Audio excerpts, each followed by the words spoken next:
Welcome to Psychology the Daf. We are in Gemara Pesachim, Daf Tzadei Gimel. When is it time to cut your losses and bail out?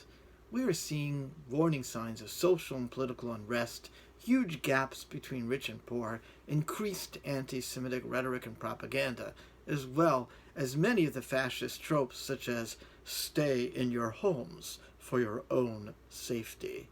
Oy! When the government starts telling us that they are worried about our safety and want us to shelter in place, this is the time to get worried, no matter what your political affiliation is. Many of us live in a comfortable life in America and cannot imagine rebuilding our social and financial networks in Israel, even if it is our true homeland. The Gemara in Amud Beis uses a proof text from Bereshis, Perek Yud Tes Pasuk Tes Vav, and it describes a situation where the angels are urging Lot to leave the city of Sodom because they need to destroy it.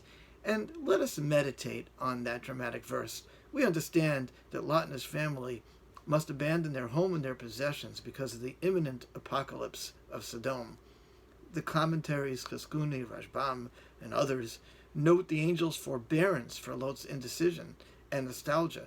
They consider it a credit and sign of God's love for Avraham that the angels indulged him in his procrastination. Hindsight is 20/20, and we can shake our heads and wonder at lots of apparent disrespect and foolishness.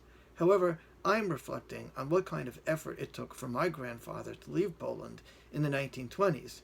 My Zaidi, Avram Yitzchak Twersky Zichron Livracha, out of self-protection, refused to heed the requests of his father and his grandfather, the Trisker Magid, and even the possibility of becoming a future leader of the dynastic Chernobyl sect. Many others have heard of similar experiences by their grandparents who gave up a lot in order to leave. As we are in unusual times of political and social unrest, unprecedented trampling of free speech, and other constitutionally protected rights, this kind of reflection is particularly troubling. Am I just sticking my head in the sand and ignoring the warning signs like so many of my grandfather's contemporaries? Or do we need to wait for things to get much worse before we make Aliyah? I wish I knew the answer.